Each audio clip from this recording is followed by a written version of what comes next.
مفتی زین العابدین صاحب، میں تو یہ تصور کرتا ہوں، واللہ عالم بالصواب، آپ مفتی ہیں، کہ جو امام حقیقی ہیں وہ ذات مصطفیٰ صلی اللہ علیہ وسلم.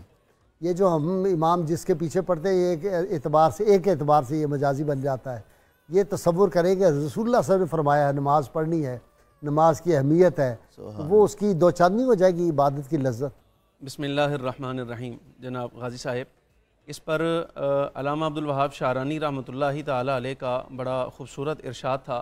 آپ اپنے ایک بزرگ کے بارے میں فرمایا کرتے تھے، فرمایا میں نے جن سے تربیت پائی ہے اللہ نے ان کو یہ شرف دیا کہ وہ 5 کی 5 نمازیں حضور اکرم صلی اللہ علیہ وسلم کی امامت میں ادا کرتے ہیں. اللہ عبدالعزیز دبا، علامہ شیخ عبدالوہاب شعرانی اچھا رحمۃ عبدالوہاب اللہ تعالیٰ شعرانی، علیہ نے ٹھیک ٹھیک، انہوں نے اس بات کو لکھا.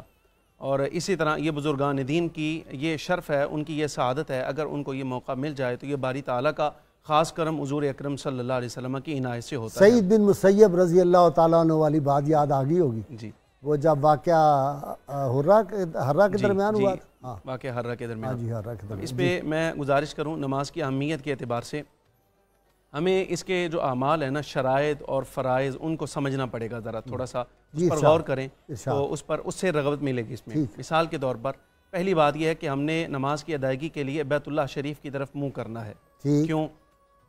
اب اس میں ہمارے بزرگوں نے لکھا بیت اللہ شریف زمین کا وہ حصہ ہے جو اصل کہلاتی ہے زمین کی. یہاں سے زمین بچھائی گئی، ناف ہے زمین کی. جی، اور انسان کی تخلیق بھی زمین سے ہوئی، مٹی سے ہوئی.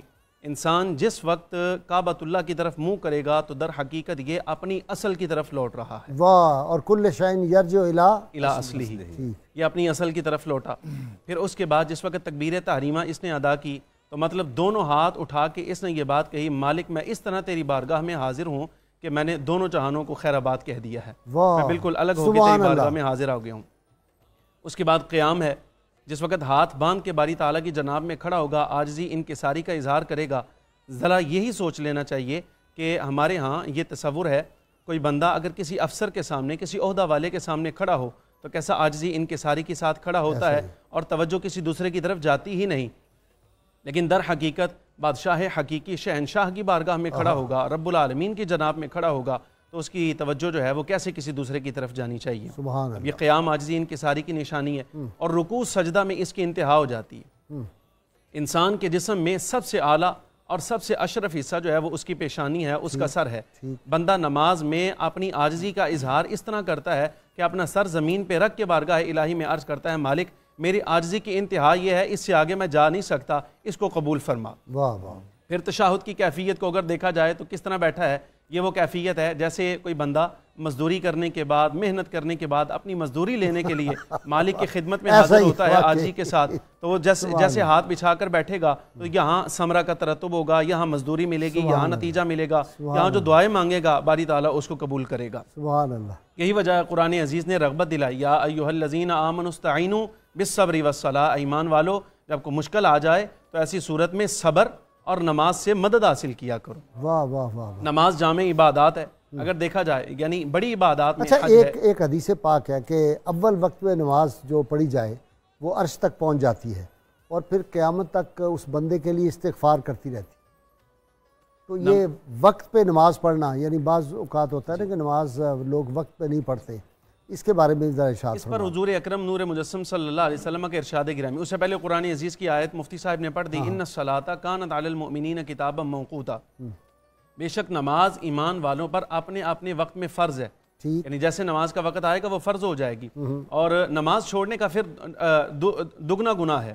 مثال کے طور پہ اگر وقت پہ نہ پڑھی، ایک تو نماز چھوڑنے کا گناہ اور دوسرا وقت پر ادا نہ کرنے کا گناہ، یہ بھی اس کے ذمہ رہے گا. حضور اکرم صلی اللہ علیہ وسلم کی بارگاہ سے پوچھا گیا تھا، یا رسول اللہ سب سے بہتر عمل کیا ہے؟ آقا دو عالم نبی مکرم علیہ السلام نے فرمایا، نماز کو اس کے وقت پر ادا کرنا یہ سب سے محبوب عمل ہے.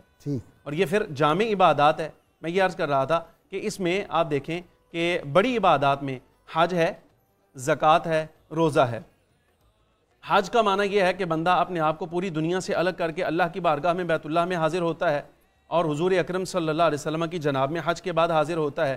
نماز میں بھی ایسی ہی ہے، یعنی پوری دنیا سے الگ ہو گئے بارگاہ الہی میں حاضر ہوگا. صلو کما رأیتمونی اصلی، نماز پڑھو ویسے جیسے مجھے تم نے دیکھا ہے نماز پڑھتے ہوئے سرکار دو عالم علیہ الصلوۃ والسلام کی بارگاہ میں بھی حاضری، السلام علیک ایھا النبی ورحمۃ اللہ وبرکاتہ، پھر اس کے بعد درود گرامی پڑھے گا تو سرکار کی بارگاہ میں بھی حاضری لگے گی۔ یہ حج کی عبادت بھی اس میں شامل ہو گئی۔ زکوٰۃ دیکھی جائے، زکوٰۃ کا معنی یہ ہے کہ بندہ اپنے مخصوص مال سے کچھ حصہ الگ کر کے وہ نکال دیتا ہے، بارگاہ الہی کے لیے حقداروں کو دے دیتا ہے۔ بدن کی زکوٰۃ یہ ہے کہ اپنے آپ کو الگ کر کے مخصوص وقت میں بارگاہ الہی میں پیش کر دیتا ہے۔ واہ واہ واہ، روزے کے اندر کھانا پینا منع ہے، جس وقت نماز شروع کرے گا تو نماز میں بھی کھانا پینا منع ہے۔